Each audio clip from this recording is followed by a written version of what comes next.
What's up, my peeps? It is out time for a brand new episode of Supercard, and a different kind of episode since we're not going to be talking about Supercard here. We're going to be talking about this Sunday's pay-per-view, the Great Balls of Fire, which, by the way, speaking of that, Great Balls of Fire parody t-shirt available in the description box. You can check it out and buy one if you'd like.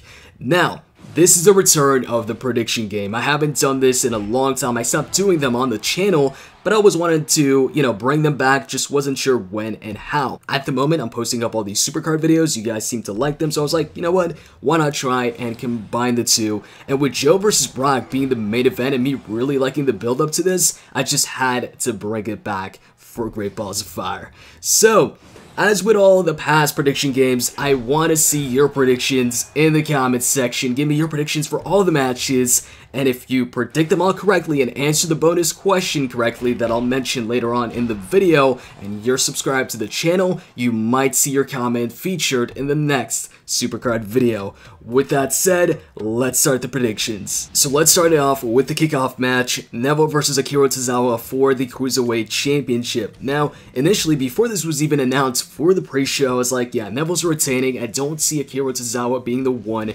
to end Neville's reign. He's taken out Austin Aries, Rich Swann, TJ Perkins, taken out a lot of the Cruiserweights out there, and to me, Akira Tozawa didn't seem like the guy that was going to stop him. Actually, Austin Aries seemed like the guy that was going to stop him, and he didn't even stop him. So at the moment, I'm not sure who's going to take that championship away from him, but I don't think it's going to be Tozawa. I like the Titus brand, and I think it's one of the more entertaining parts of Raw, so I'd like to see them get success, get championships, and I like Titus's role as a hype man, as a manager, as this leader of the brand.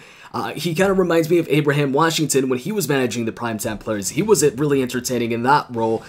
But I don't think that the championship is coming to the Titus brand. I didn't think that was the case before this was announced as the kickoff match, and now that it's official, this is the kickoff match, I think Akira's chances just went down even more. Neville's reign, I think, has been the longest so far since the rebirth of the Cruiserweight division and the Cruiserweight Championship, so I don't think that they're going to end this reign where, they're really building him up as somebody who's unstoppable in the division. I don't think it's going to end on the kickoff. If it's going to end at some point, somewhere, I think it's going to end on the main show, whether that's Raw, 205, or a pay-per-view, but not on the kickoff pre-show of a pay-per-view. Moving on to the IC title match, The Miz defending the title against Dean Ambrose.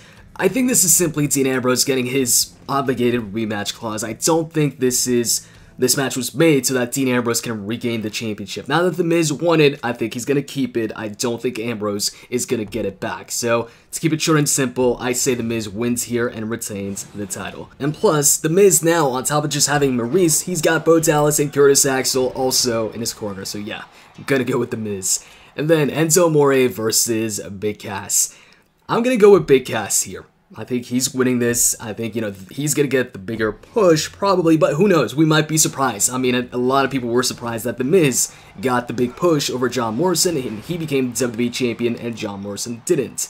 But in this case, I really think Big Cass is the one they're focusing on, at least for, that Universal Championship, I guess, push maybe down the line. And as far as this match goes, while I am going for Big Cass, I wouldn't be surprised if, just to make it unpredictable, they have Enzo Amore pull a roll-up out of nowhere, and he gets the win like that. And then afterwards, Big Cass maybe gets mad and beats him up once again, or takes him out once again. But gonna go with Big Cass. I think his chances are higher in this match. Then we've got Seth Rollins versus Bray Wyatt. To be honest, I really don't care for this match. At this point, I don't care for any match involving Bray Wyatt or any program/feud with Bray. It always starts the same way. Somebody's in a match, the Bray Wyatt signal pops up, and he distracts them in whatever way, whether he's on the Timetron or it's just his signal, or he pops up in the ring, and then it's the same promos, and then he ends up losing every single time. So, I'm tired of that. And looking at Bray Wyatt's win-loss record on pay-per-view, I'm gonna go with Seth Rollins on this one. And afterwards, Alexa Bliss versus Sasha Banks for the Raw Women's Championship. See, I think we're gonna get Alexa Bliss defending that title against Nia Jax at some point. They're building towards that, so until that actually happens, I don't see Bliss losing the title. And Sasha Banks just won the #1 contendership like, what, last week? So this hasn't had a long build to it. And on top of that, Sasha Banks just made Alexa Bliss tap out on Raw. And whoever has the momentum usually going into the pay-per-view ends up losing, especially when it's in a major way like that. When you beat the champion in a non-title match prior to the pay-per-view, it's like a 99% chance that you end up losing and don't actually capture the title and beat the champion on pay-per-view, at least beat him for, or beat her for that title. So Bliss is my pick for this match. Following that, we've got the Tag Team Championship match. It's actually going to be a 30-minute Iron Man match, Cesaro and Sheamus versus the Hardy Boys. Now, personally, I want Cesaro and Sheamus to win this match so the feud can end, because if the Hardy Boys win, then that means the prior champions, Cesaro and Sheamus, then get a rematch, so we get, you know, another match between these two teams once again, probably on pay-per-view or maybe on the Raw or whatever. I want to see this end, so really the only way to end this would be for Cesaro and Sheamus to win, so that way the Hardy Boys aren't entitled to another rematch. But also on top of that, I think that Cesaro and Sheamus are actually going to win, so I do want to see them win so this feud can end and we can see both these teams go, you know, go up against other teams. But also I think that's what's going to happen here. And hey, maybe this win leads to broken Matt Hardy. I mean, Matt recently has been teasing on Twitter that, you know, he's getting close to getting that broken gimmick back. So if that happens, that'll be pretty cool. Will this be the match that, you know, triggers it? I don't know, but I really hope we see the broken Hardys in the WWE, especially for Matt. You see, when it comes to Jeff Hardy, he was already in the WWE, a former WWE champion, and if he doesn't get the broken gimmick, he can survive. He can become WWE champion. We've seen it in the past, and they've given a bigger push to Jeff. When it came to Matt, though, despite being ECW champion, they never made him WWE champion or World Heavyweight champion, so I think he could definitely benefit from getting that broken gimmick back once they go their separate ways in the WWE. And afterwards, we have Roman Reigns versus Braun Strowman in an ambulance match. For the longest time, I was going with Braun Strowman. I was like, once Braun Strowman returns, he's gonna beat Roman Reigns once again and move on to challenge Brock Lesnar for the Universal title at SummerSlam. But then we had Roman Reigns announce that he's gonna challenge whoever wins the Universal title match between Brock and Samoa Joe at SummerSlam. But even then, I was like, nah, he's not gonna challenge for the Universal title at SummerSlam. Braun Strowman's gonna come back and he's gonna challenge Roman Reigns for that #1 contendership and win. But since then, I've heard some things that suggests that Roman Reigns is going to win this ambulance match and move on to challenge for the Universal title at SummerSlam, which would be sooner than expected, because I thought Roman Reigns was going to get that championship match at Mania, but I could see it happening also at SummerSlam, since that is pretty much their second biggest pay-per-view. It's their biggest pay-per-view of the summer, of course. And while I want Braun Strowman to win this match, there are positives, to me at least, that Roman Reigns wins this, is that we don't have to wait until WrestleMania for a match we know is going to happen and we know the result of. For instance, most of us saw that, you know, the end result of Brock Lesnar winning that title and Roman Reigns beating The Undertaker was going to be Roman challenging for that championship and beating Brock. The match that we never, you know, got a proper conclusion to, but we thought, most of us thought it was going to happen at WrestleMania. So we were just waiting for that. So now, if it happens at SummerSlam and, you know, Brock wins the match against Samoa Joe, then we don't have to wait and watch the WWE right now, knowing already what's going to happen at WrestleMania and who's going to walk away with that Universal Championship if it happens at SummerSlam. So to me, it is a positive that it is happening sooner, but at the same time, I still want to see Braun Strowman versus Brock Lesnar.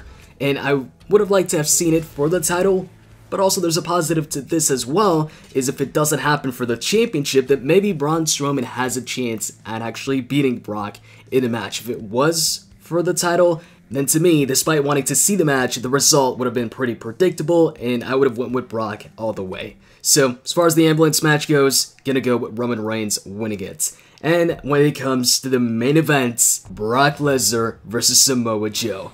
Man, I've been really liking the build to this match much more than I expected, and what sucks about this being so good is that I think it's a one-off match. I think after Great Balls of Fire, the feud between Joe and Brock is over, at least for now, and it's been really good in my opinion. I like how Joe, you know, Like, he talks trash about Brock Lesnar, he says he's gonna beat him, but he also goes ahead and beats Brock Lesnar. He takes it to Brock Lesnar, unlike all the other heels who back away even when it doesn't make sense. Once again, I'm gonna refer to that time where Braun Strowman was complaining about the lack of competition on Raw, going over to Mick Foley telling him, hey, I want competition or else, and then when he finally gets that competition in Brock Lesnar, he goes ahead and backs away. When just last week he was complaining about competition, then Brock Lesnar's like, yo, come on, let's fight. He backs away like all the other heels. It just didn't make sense to me, and I don't like that. In some situations, it makes sense, but to me, it didn't make sense that time.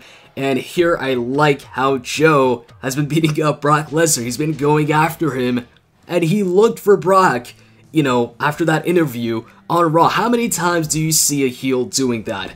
Most of the time, like 95% of the time, or even more than that, they always back away. They're the ones, you know, trying to avoid confrontation, trying to avoid the fight until the actual pay-per-view. So this was, you know, a bit fresh here, and I like that. And I'm really looking forward to seeing how the match plays out at Great Balls of Fire, and how they make Samoa Joe look as well. Is it just going to take 1 F5 to take him out?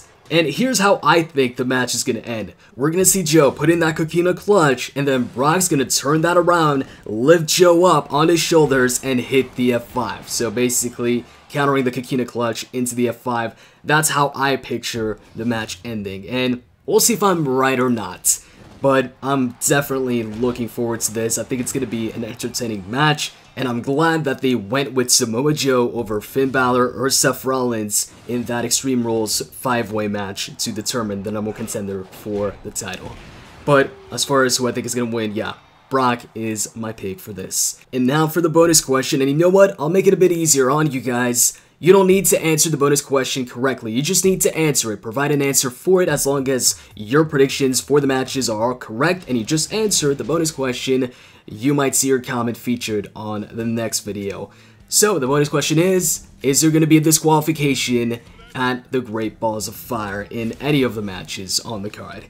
Hope you guys enjoyed this video. If you did and you want to see more Supercard prediction game videos, click that like button down below and subscribe for more videos. With that said, I'm out. See ya.